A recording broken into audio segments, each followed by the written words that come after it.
morning. Thank you guys for being here. These are the 5%ers, right? They get up early and show up. I'm Amy Spain Duncan. I'm an alcoholic. Hi, guys. We're just going to start this off. We're going to need God this morning, so we can start this off with a serenity prayer. God, grant me the serenity to accept the things I cannot change, the courage to change the things that I can, and the wisdom to know the difference. So the good speakers aren't here yet, so Jason and I were asked to do the workshop.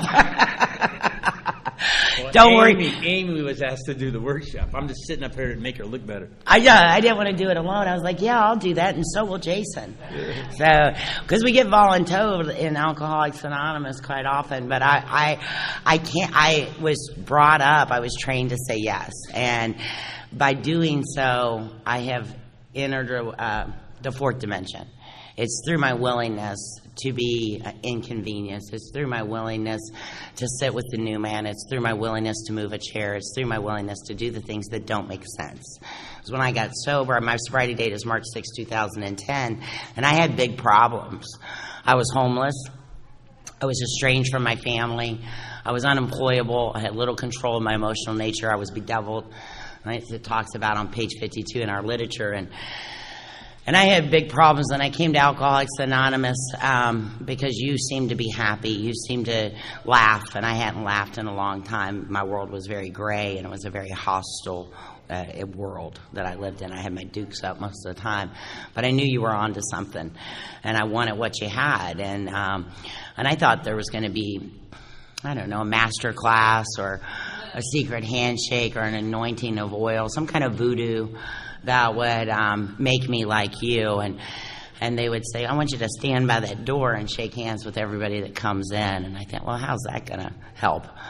Fine, or I want you to set up those chairs. And I always say I was so crazy when I got here. I would set up the chairs, and then they would assign an older member to come fix the chairs I'd set up. But they would stay a little bit behind me, so it wasn't obvious that everything I did had to be redone. And they let me do it. And Alcoholics Anonymous has just always been very patient with me. And it was the only place I wasn't in trouble. I've been in trouble since I was 7 years old. I'm the kid that talks too much. I get moved to the front of the class. Mari G., one of my favorite speakers, said, I always knew something was wrong with me because people always said, something's wrong with you. And I identified. I thought, me too. That's what they said to me. And I got here, and you guys were speaking a language I understood. The primary purpose is very important to me, and it's near and dear to my heart. I was visiting Alcoholics Anonymous for many years before I got the sobriety date that I can stand on, the one I have today. And in my desperation and in my darkness, I would climb in, the back room of an AA meeting and say, you were nice and you smelled good and you didn't tell me to leave. So I would hang out with you guys. And I remember one morning I was at a discussion meeting, and the lady raised her hand to share, and she had a real tough situation. She had bought a second home. She wasn't sure which one to decorate for Christmas. And I remember thinking, I'm going to die. They don't have the problems I have. My next thought was, can I get an address for one of those? Maybe it could help you with that abundance of housing you have, because I didn't have any. So it's important to me that when we walk into Alcoholics Anonymous, when the new man arrives, that we're talking about alcohol and alcoholism and the solution to that. And years ago, you weren't in Louisville, where I'm from, newcomers weren't allowed at discussion meetings without their sponsor. And the reason I asked my sponsor one time, I was like, why can't I go to discussion meetings? She said, well, at a speaker meeting, you're going to hear from one a-hole. But at a discussion meeting, you could hear from 12 to 16. And you're easily confused. So without supervision, we're going to stick to the speaker meetings, And I remember the first discussion meeting she took us to, the lady went on, she had decided to make perfume, and it was a long story about the perfume and gathering the stuff, and her mind says she went on and on. It seemed like an eternity. At the end of the story, she drank, because perfume's made with alcohol, and she had alcohol and she drank, and it was very detailed, and I was easily confused, and I was trying to pay attention. And we get to the car, and my sponsor looks at me, she said, "What did you learn?" I said, "Don't make perfume." She said, "Very good. That's all we're going to take from that meeting." So you guys are in that kind of situation this morning, is what I'm saying. And I hope your sponsor's with you, and if not, don't make perfume. And Jason and I were talking about what we were going to do this morning, and I think in that primary purpose... I was asking questions. What are we talking about? We don't know. There was no, hey, this is the plan we're going to have. She We just don't- said, we'll figure it out. We're going to wing it. But I think you can never go wrong, right? Again, speaking to the primary purpose, that we talk about alcohol and alcoholism. Because that's why we're here today and this weekend, and that's why we do the things we do. We gather. The fellowship is designed to carry this message. You know, that's why we get together, is to support one another. And when the new man arrives, that we have a message of hope that we can deliver to him. And to do that, it has to be about alcohol and alcoholism, because that's who we are. That's our primary purpose, and that's what we do. So I was looking at more about alcoholism, where step one is found in our big book, and conceding to our innermost selves that we were alcoholics. And it speaks to no one likes to think they are bodily or mentally different than their fellows. This thing about alcoholism is it tells me that I'm okay, and it's speaking in my own voice. It sounds just like me. And so I can believe that. I think that's true. And we can convince ourselves through every form of self-deception that alcohol is not our problem. My dad used to say, if it's not a big deal, why is it such a big deal? Right? Because I'll tell you that it's the job, it's the man, it's the teachers, it's the coaches, it's the situation, but it can't be the booze. Because what happens if you take away the booze? And I will protect it. Carla Roll says it's the longest love affair I ever had. The longest relationship I've ever been in was with alcohol. And it was the one thing that I would pay the ultimate price for. If the drink cost me that job, I'll get a new job. If the cost of the drink was a relationship, I'll get a new relationship. If the cost of the drink, it just gets higher and higher and higher, and I don't notice it, and I just keep taking the drink from the bartender. You know, they keep sliding it over, and I keep being willing to pay the price of the drink. For me, the price of the drink ultimately was the annihilation of all things worthwhile. And when you're crushed, you know, and that the book talks about that self-imposed crisis, and the reality that I've done this, that it wasn't your fault, that I made every decision that brought me here, that I paid every price the drink demanded. And at the end of all things, I'm hopeless. And I'm helpless, and I don't know where to turn. And so I walk into the rooms of Alcoholics Anonymous. We get sober, we get a few 24 hours, we get, you know, better jobs, and we get better, sometimes we buy 2 homes. Life starts getting better, but I think it's important that we never forget the condition in which I arrived, because that's the condition that the newcomer is going to identify with. That's where I can be of service. If I get too concerned with 2 homes or material things or what my friends are doing, I'm going to lose sight of the man that walked in that's sitting there frightened and alone. And I never want to lose the eyes that see him or her, and the ears that hear his struggles, and the ability to identify with that man, because it's in that early identification, right? That's where we fall in love with Alcoholics Anonymous, that I'm not in trouble here, and that you are like me. Finally, people who understand. And so I think, you know, we can get off base from that. I think about me all the time, so it's hard for me to think about you, right? But because I'm always thinking about me, but if I can get to that place where I remember that struggle.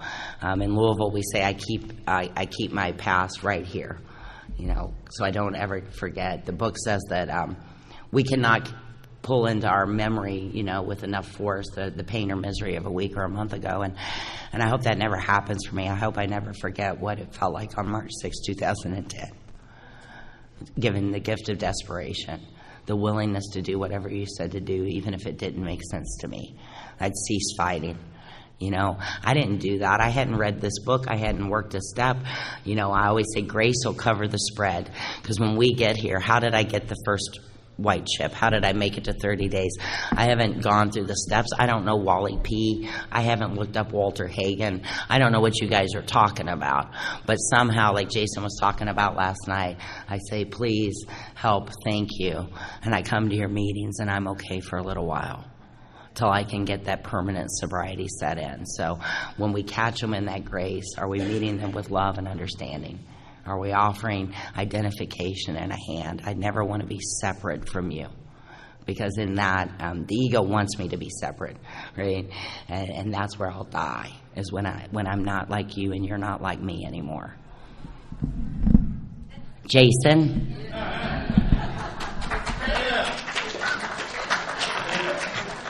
I don't even know what the hell you talked about. I don't either. It's fine. First step, identification. They didn't hear you either, obviously. My name's Jason Johnson. I'm an alcoholic. Hey, Jason. Man, is there anybody brand new out here with less than 30 days? Welcome to Alcoholics Anonymous. You know, I wouldn't judge this workshop on AA. You know what I mean? I would just hang in there.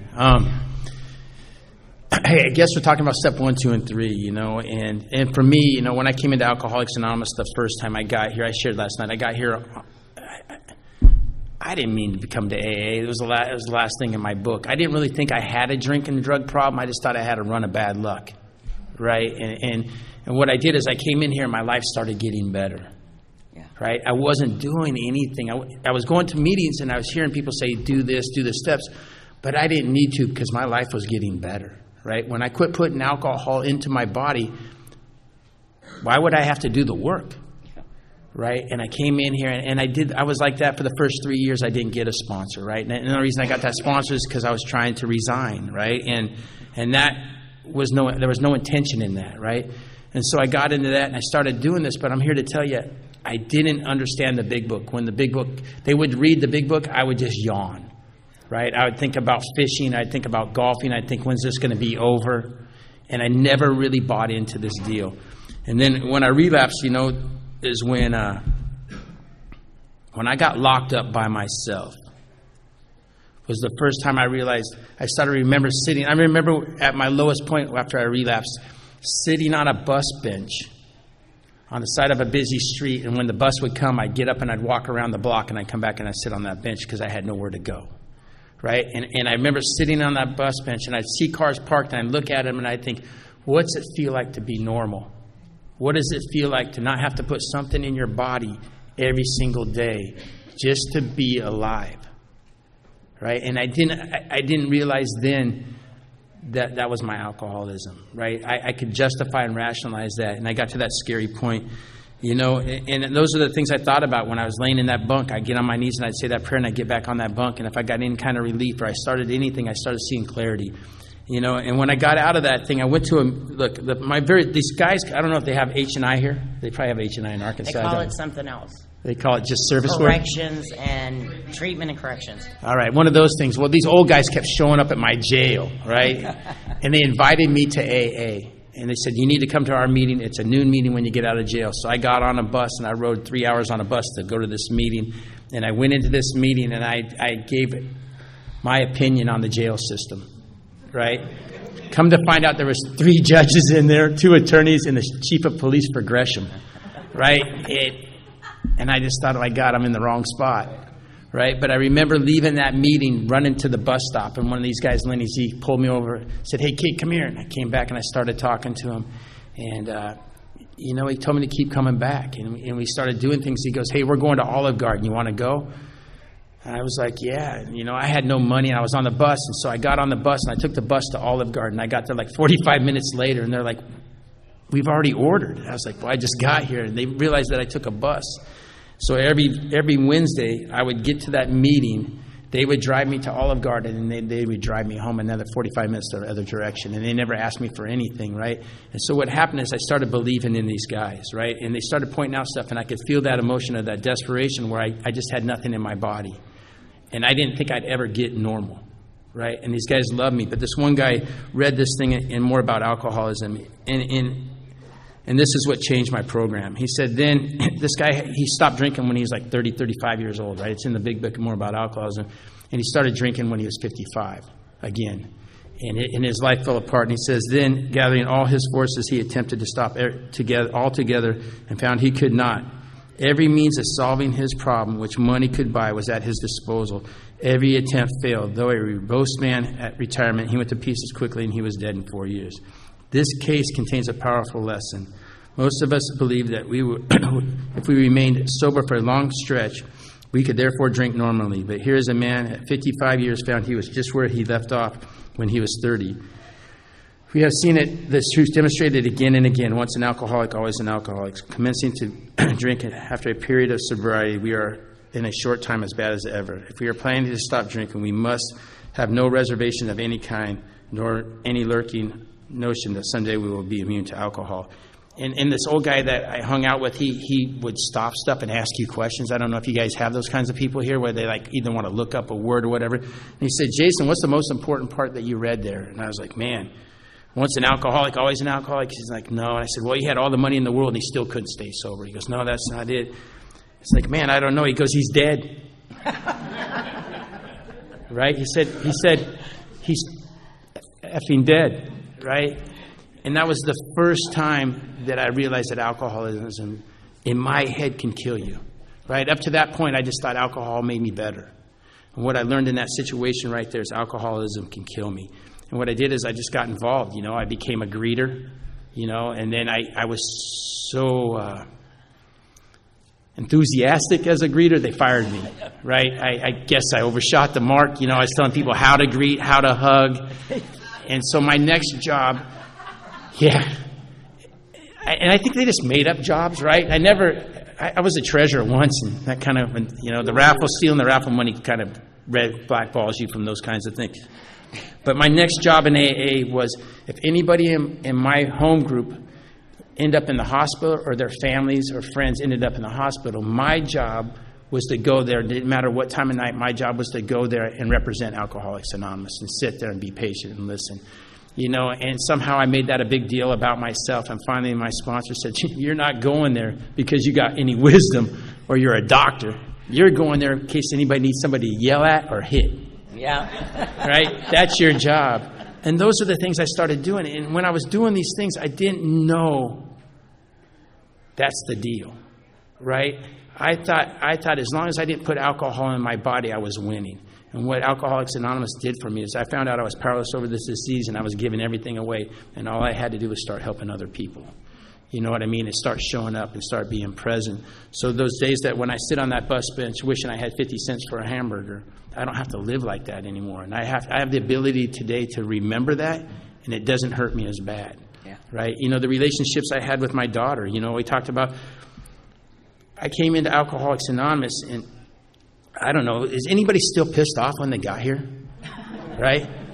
I'm not a good dad. Right, and I tried. Right, my daughter was like 8 years old. I remember I tell this story. My daughter was like 8 years old, and I just started hanging out with John and doing this thing and stuff like that. And man, my daughter was a lot of work, and her friends there are a lot of work. So there's these little girls running around my house, screaming and doing whatever little kids do. But it just frustrated me, right? And I was in that dry drunk stage, right? I guess, or whatever. Where I was, I just didn't have a solution, and I yelled at them so bad they went and hid in a closet.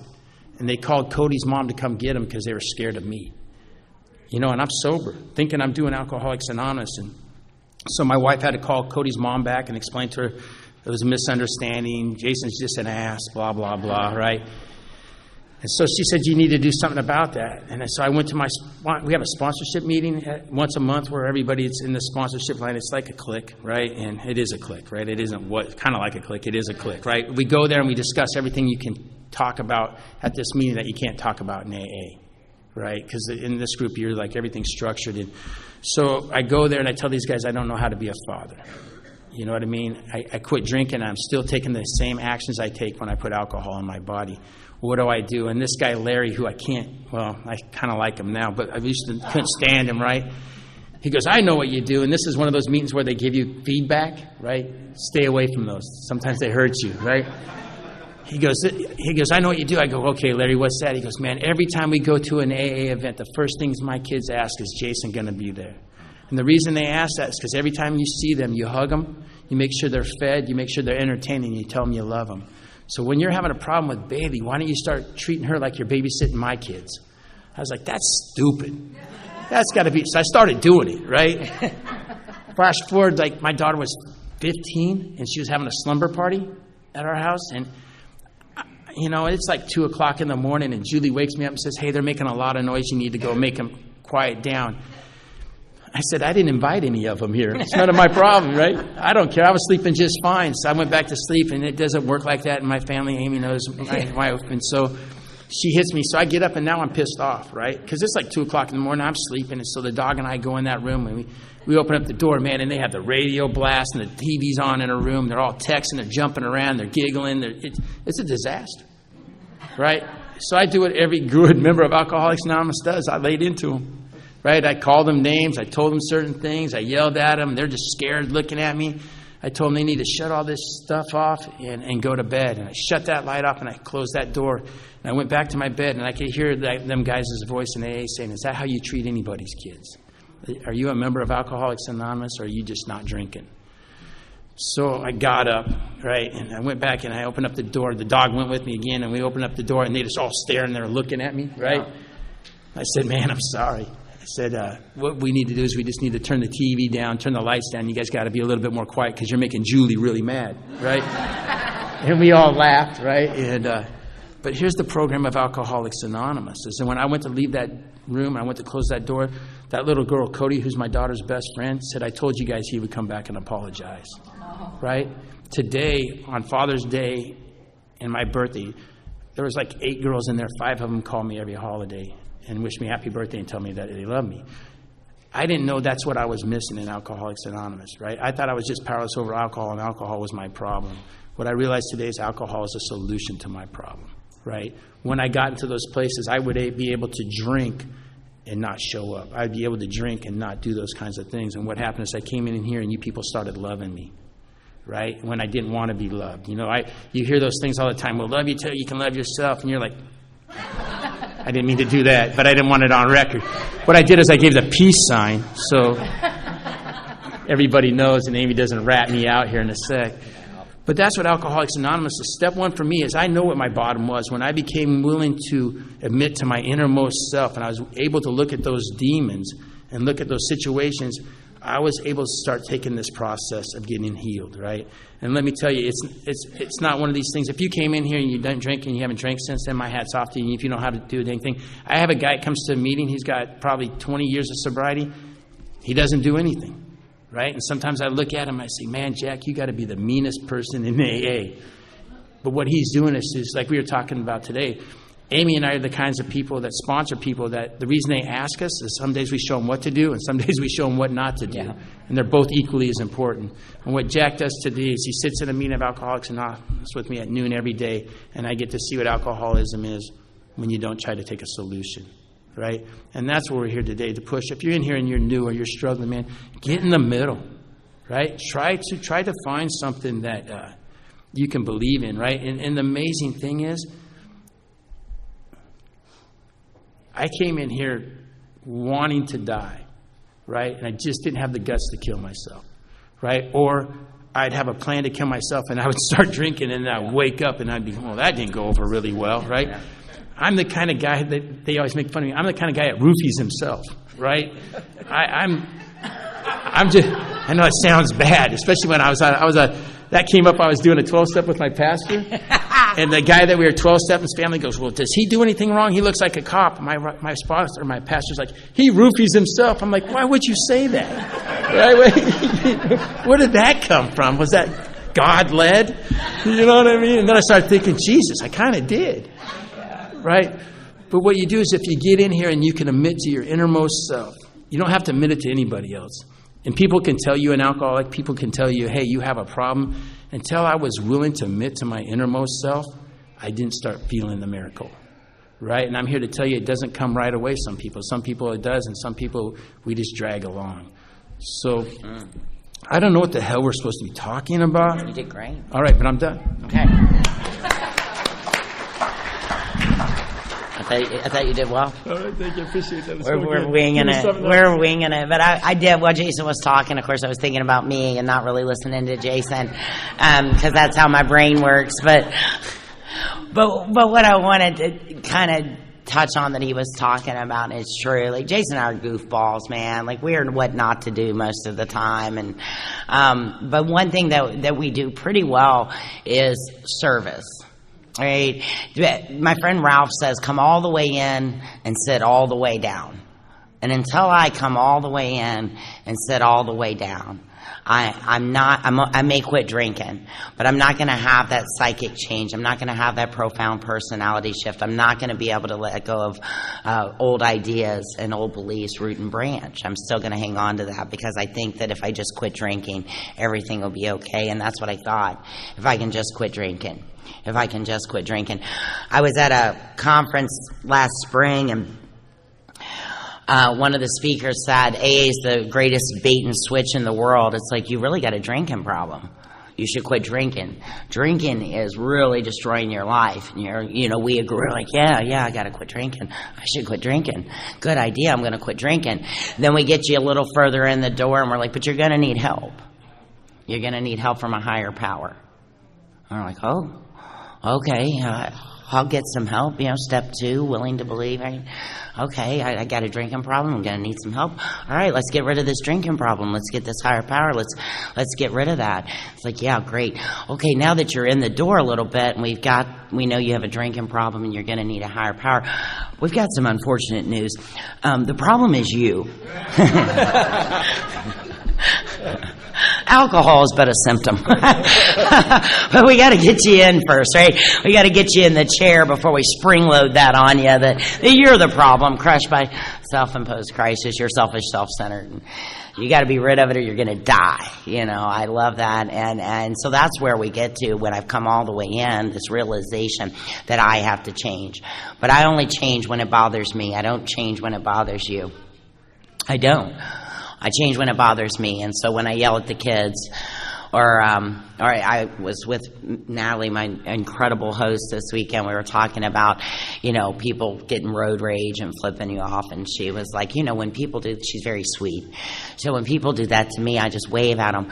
And I said, well, one time I was at a stoplight and I literally looked for something to throw at the other driver, and I got more enraged that there wasn't like a mason jar in my car, because that's who I am without you. I'm full of rage and self-righteous indignation. I always say, I talk real loud, I step towards you, I point my finger and I furrow my brow, so you know that I'm right and you're wrong, and that's what right looks like to me. And I'm a bully and I'm an intimidator. I learned this in the steps. So trying to figure out what is wrong with me. Like I said, people have been asking me, what's wrong with you forever? I have no idea why I do the absurd and tragic things that I do.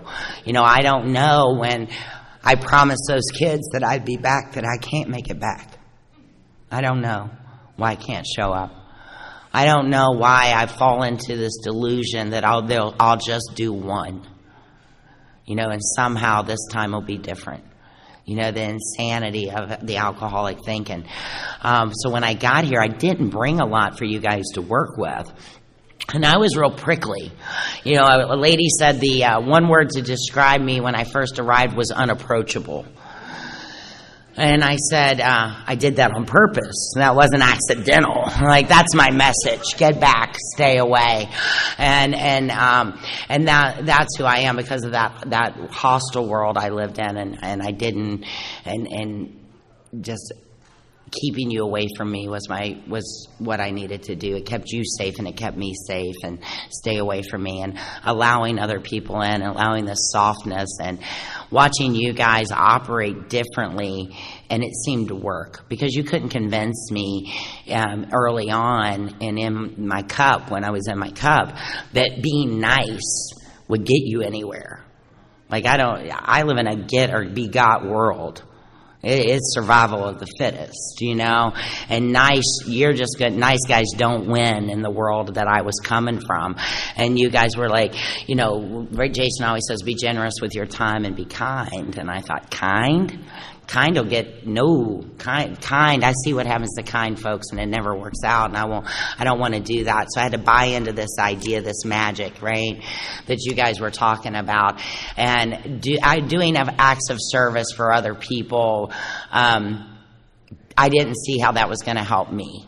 But I would do it. I had this willingness to do whatever you said, because I really was out of options. There weren't a lot of other choices for me. I had burnt everything to the ground, and I wanted to quit drinking, and you guys said, we're going to do this. We were at a deal this week, and June G was there, and she knew Sybil. Sybil was like the first woman to get sober in Alcoholics Anonymous in California. Her and her brother Tex, they're part of AA history, and said Sybil went to her first meeting, and there was socialization, and then a guy got up and he said, the women over here and the men over there, because there were no men in AA, and the wives had come, and Sybil got shuffled off into Al-Anon, or with pre-Al-Anon, but with the ladies. And she wrote a letter to central office saying, hey, I went to your stupid meeting, and they sent me over with the women, and it didn't work out. And the guy she was writing said, hey, I'll be at the next meeting, come to the back, come back. And so she came back to the meeting, and he said, hey, we have a woman alcoholic.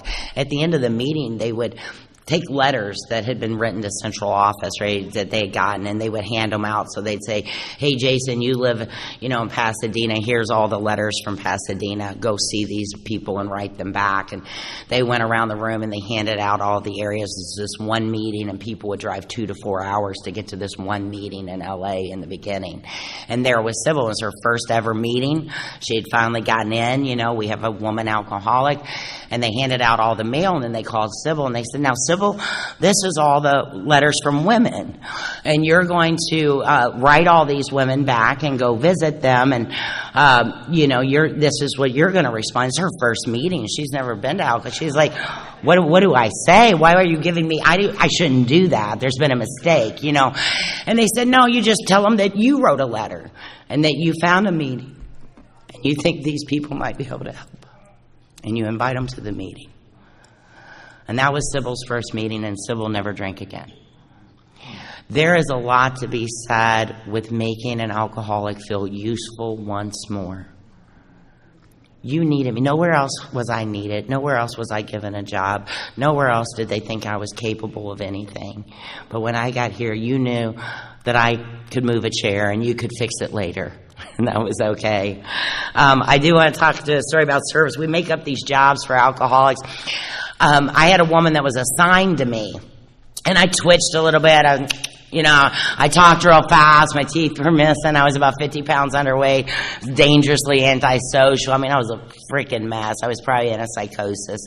And this woman's job was to kind of get me in the morning and keep me till the meeting. And she was exhausted, I'm sure. And we get close to her house. It's going on lunchtime, and we'd been to a morning meeting, and we're driving near her house, and we get to the stoplight about 2 blocks from her house, and she said, you know what, Amy, the other day I was here at this stoplight, and there was a special needs adult who lives in my neighborhood, and he works at the grocery store across the street. And anyway, I was sitting here, and I watched him push that crosswalk, and it delayed, and it didn't work. And I got really concerned that if these crosswalks aren't working, these special needs folks from my neighborhood are going to have trouble getting to their job. And I said, oh my gosh, yeah, that's terrible. That's bad. Like, what should we do? She said, well, what I was thinking I would do is I would check the crosswalks. And if any of them weren't working, I would call the city and report it so they could get out here and get it fixed. I just haven't had time to do it. I said, well, I got time. She said, oh, are you sure? I said, yeah, absolutely. Absolutely, I've got time. Now, tell me again what I need to do. She said, well, I think what you ought to do is push the button and time it, just see how long it takes and make sure it's working. Make sure you do both sides, both crosswalks, and then we can just be assured that the crosswalks are working and everybody will get to work safely. I said, absolutely. I've got nothing but time. I'm happy to do that.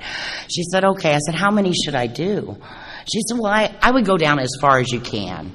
I would just walk as far as you can and make sure they're okay. It's a busy street. We want to make sure everybody, absolutely, I'll do that. And then what? So, well, then just meet me back at my house. You know, I live just 2 blocks there off. Absolutely. And I get out of the car and I'm excited, guys. And the people on the street, they probably thought, what in the God's name? Because I would be like, don't touch it, I'm timing, you know.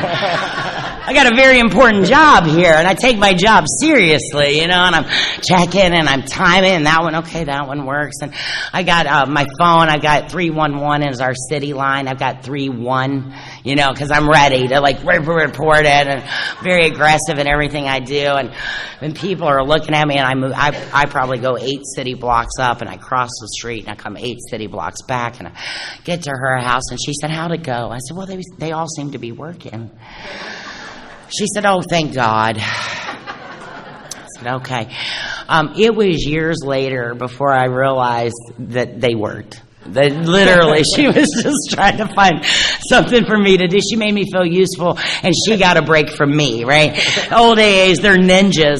It was about 6 years later, she sent me a picture of the guys working on the traffic light. She said, I told you something was wrong with them.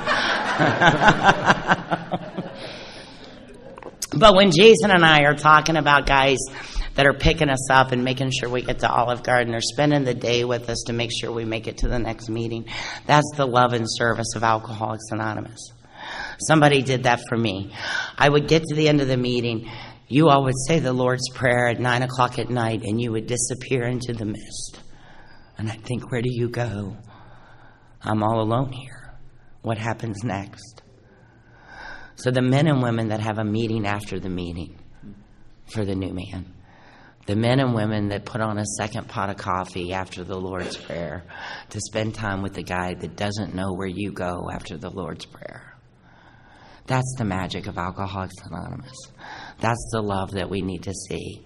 The guy that picks you up and says, you know, hey, we're going to go to get a milkshake or a burger.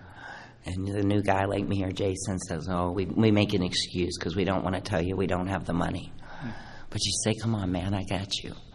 And we started getting included. And that inclusion is beyond the preamble in the Lord's Prayer. Because it's easy to sit in these rooms, right, and shake hands at the beginning and shake hands when it's over with our friends and wish the new guy new luck. But that's an hour a day. And when you're new, those other 23 are real long and lonely. Don't give the new man your number. I was taught to get his number. Because I'm going to bother you till you cuss me out or tell me to quit. Hey, how you doing? So I'm headed over to 6 o'clock. You want to meet me there? Right? Our literature talks about when approached by the man with the answer. That's the obligation on me. Am I approaching the new man? Am I loving them? Am I welcoming them in? Am I offering them a ride from the bus stop? Am I inviting them in my little clique to go out for milkshake? Am I including them? If you guys hadn't loved and included me, I wouldn't still be here. And I see men do it a lot more. I'm going to kind of get on a soapbox. This is my opinion. Lee, you can turn the tape off. I see a lot of women who I sponsor, and I'll say, who brought you to the meeting? My friend. You know, they're always vague. What's your friend's name? Tony. Yeah, Tony, your friend Tony. I need you to find a woman who'll give you a ride to a meeting. I asked 3 women, and nobody would. That breaks my heart, ladies. That breaks my heart. And I know this is a fellowship of men and women, but if you're a broken woman like me, you see men, you see money or motive. You're going to take care of me. You're going to pay for something. I can get something from you. It's just this mind frame that we come in with a lot of times. Not you beautiful women of Arkansas, but back in Kentucky, we're real manipulative, right? And they're always just a friend. He's just my friend. I laugh. I'm like, your friend wants to sleep with you. No, I told him we're just friends. Get with some women. But for those women to be able to get with women, there have to be women like me that are willing to pick them up, that are willing to get them home, that are willing to invite them out for dinner and pay for their milkshake. We have to do that. We have to take care of ourselves in this program, because my problem is I don't know how to have a relationship. My sex instinct is messed up. My security instinct is out of whack. My self-esteem is in the toilet. You know, we stay back home, we get sober from the waist down. right? I need time to heal because I don't know who I am and I don't know what I want, and I go with what's comfortable and familiar, right? And in Alcoholics Anonymous, I'm presenting a new idea that you can be self-supporting through your own contributions, that we can figure out who you are before you jump in a relationship with somebody else. That you become we say you can't, two sickos can't make a wello. Let's get you well. Let's get you well. Let's figure out, let's get through the steps. Let's get right with your kids. Let's get right with you. Let's get right with your God and your family. Let's get right. And then we'll seek that companionship or those relationships that are good and God-given. I'm not saying there's anything wrong with them. But as women, we have to step up. We have to show up in these detox centers and these homeless shelters and these halfway houses and these newcomer meetings. You know, I'm at home. They send all the newcomers to me, and I dole them out between my sponsees because we get sober, we get our friends, and we hang out with our friends, and we go to lunch with our friends, and we call our girlfriends. But somebody extended a hand to me. Some woman included me and let me sit at her table and took me out for a milkshake and invited me along. And I need to make sure that we are doing that for the new woman and the new man. But we'll let the boys worry about themselves. But the women, like I want us to be strong, sober examples in Alcoholics Anonymous, right? I want to get your number and I want to call and see how you're doing. And I want to tell you that Tony doesn't have to pick you up tonight. Me and my girls will be there to get you. That's it. Jeez, I want to be a woman. We'll pick you up, Jason. We'll pick up Jason, too. Man, the more Amy talks, the more respect I have for Greg. See? They don't know. Greg's her husband, right? But I was thinking of things that we do wrong. We were talking before the meeting. I got in a fight in Alcoholics Anonymous, right? He wants you closer. Oh, I got in a fight in Alcoholics Anonymous in a meeting. And you would think that would be bad, but I got home and my wife's at the door going, "You got in a fight in AA." I was like, "Yeah, I did good, And she's like, "Where's your daughter?" I go, "What do you mean, where's Bailey?" She's upstairs. She goes, "You took her to the meeting." So I not only got in a fight in AA, I left my daughter at the meeting. Oh, man. So if you're new here, that'll give you some hope. And I had like 6 years of sobriety. But what I want to share on is, look, if you're new here, you have the ability to change lives. Yeah. Right? It doesn't matter where you're at in this walk. It doesn't matter where you're at. You have the ability to change somebody. And the reason I know this is, that God thing I had, I treated God like I owed him money. I knew he was out there. I just didn't want to run into him. Yeah. Right? So when I got here, I was kind of hemming and hawing. And then, I go to step studies and a bunch of guys would get on their knees for the third step prayer and they put their arms around each other and they do the third step prayer. And all I could do was look at the window to make sure nobody was walking by and saw us. Right? It was very awkward. It was very unnecessary. I couldn't buy into that. But there was this guy in my group, Roy. Roy at that time had about 60 days of sobriety, maybe 90 days of sobriety. And Roy was kind of, he was crazy. Right? And one day I show up at a meeting on a Tuesday night and I say to Roy, I said, "Hey, Roy, how's it going?" Because he's a greeter. He's like, "Screw you, screw God, screw Alcoholics Anonymous." I was like, "Man, I'll sit by you today. It's going to be entertaining, right?" And it's a big book study where you read a paragraph and the next person reads a paragraph. And lo and behold, it gets to Roy's paragraph that we're reading. It's the third step prayer, right? So I'm kind of laughing. What do you think about that, buddy? Yeah. Well, he don't read, right? Until it gets awkward when somebody says, "Hey, somebody needs to read something." So I look at Roy, so I read the third step prayer. Then my sponsor's sitting on this side. He reads it on the next paragraph. Then the other guy starts reading. And John looks at me and goes, "Hey, that was between God and Roy. Never get in the way of it." Right? So now I'm thinking, great, Roy has a problem with God. I have a problem with John. I wish I would have sat somewhere else, right?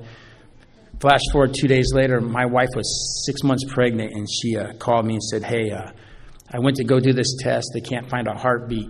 You need to meet me at this place to do an ultrasound or something like that." And I said, "Okay, I can go." And I called John. I said, "What do I do? I'm scared." He goes, "You're not the only person scared, Jason. Your responsibility there is to go hold Julie's hand and just be present and tell her that you love her." And so I did that, and I went there, and we found out we had lost that baby.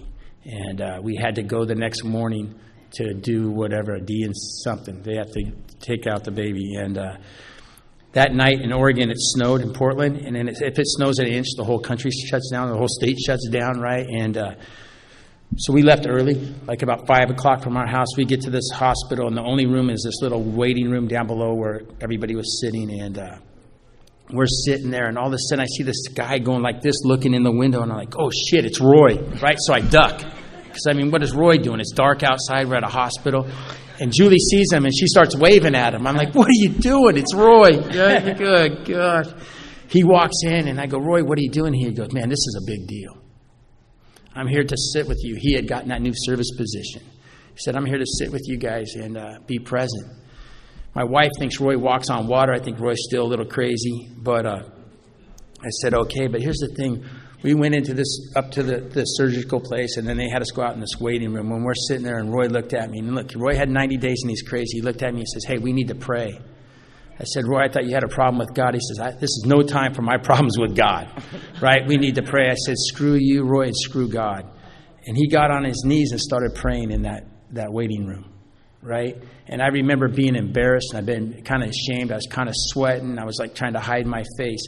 And he stayed down there the whole time that Julie was back there, and he was praying. And when they got done to call us back, he got up, and people walked over and hugged him. Right? That was the first time in my life I seen somebody take the example of inviting God into a situation. And he was brand new, and he was batshit crazy. And he changed my whole perspective on the program of Alcoholics Anonymous. He changed the perspective on me that God is there when we need him, right? And I didn't have that when I got here. When I got here, man, look, I met my dad. That's a burning bush. I met my wife. That was an accident. I got a kid. Who knows how that happened? All these things were happening. But I could justify and rationalize why it happened. But to see another man get on his knees and pray to a God of his understanding in front of a bunch of people and not be embarrassed or ashamed changed my perspective of life. Right? And when I did that and I started allowing God to come into my life, Alcoholics Anonymous started changing. You know, I started be able to sponsor people. And look, in my area, I'm grateful because at first I thought I didn't have anybody in AA. What I realized today is I have people that just show up no matter what, right? You know, I get on my knees every morning. I used to say that prayer, please help, thank you, amen. And today I get on my knees and I say, my dear friend, if you see fit and it be thy will, I sure appreciate if I could stay in Alcoholics Anonymous another day. And I say that prayer every single morning. I get up and I try to be a member of Alcoholics Anonymous. And obviously there's some days where people look at me and say, you just didn't drink, right? I don't really have really good days in a row. But because of Alcoholics Anonymous and getting a God of my understanding, I'm be able to start working with men, right? And I work with a few women, right? I do whatever I work with alcoholics is how I would say it, right? That's what I do in my life. And my life gets better. And I get to see God grow up in these people. So I came in here powerless over this thing, thinking alcohol was my problem. I found out alcohol was just a solution. I came in here scared to death. And what you did is, if it wasn't for the fellowship of Alcoholics Anonymous, I never would have went through the big book. I would have never went through the steps if it wasn't for men and women inviting me to do things. Wasn't showing up when it wasn't necessary. Taking the actions that I did. You know, I remember going on a men's retreat and, you know, I was told to pray twice a day on my knees. And I used to think, am I the only person doing this? Right? Do they really get on their knees? So at a men's retreat, I kind of snuck around and looked in the room. Damn, people do that, right? But I did stuff believing that what was going to help me work. And I started doing those things and my life got better.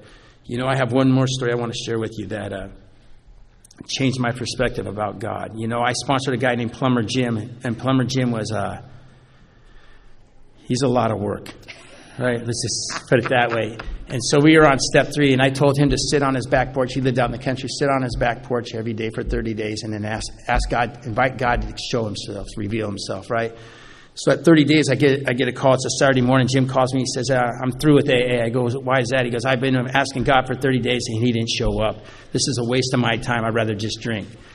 I said, all right, Jim, whatever. All right, and there's a little bit more conversation. He hangs up. About an hour later, this young man calls me and says, hey, I'm coming from Bend, Oregon. It's about a 4-hour drive to my house. He says, I'm coming over the mountain right now. My sponsor told me as soon as I got to town or in cell phone range to call you, and you would get me to a meeting of Alcoholics Anonymous. And I said, where are you going to be? He says, I'm going to be in Sandy, Oregon. I said, sweet.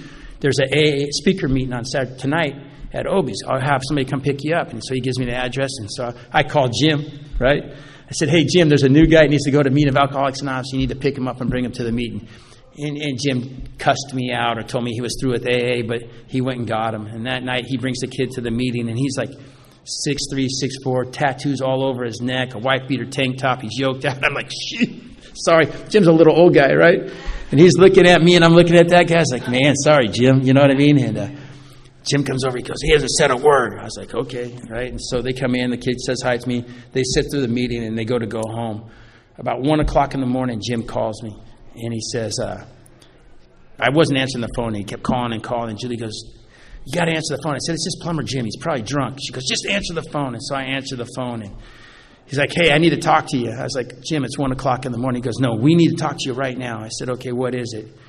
He goes, you know, Brian, the young man I brought? I go, yeah. I go, I'm still in the driveway at the place he's staying at. I go, you dropped him off like 4 hours ago. He goes, yeah, we've been sitting here thinking about this and trying to figure this out.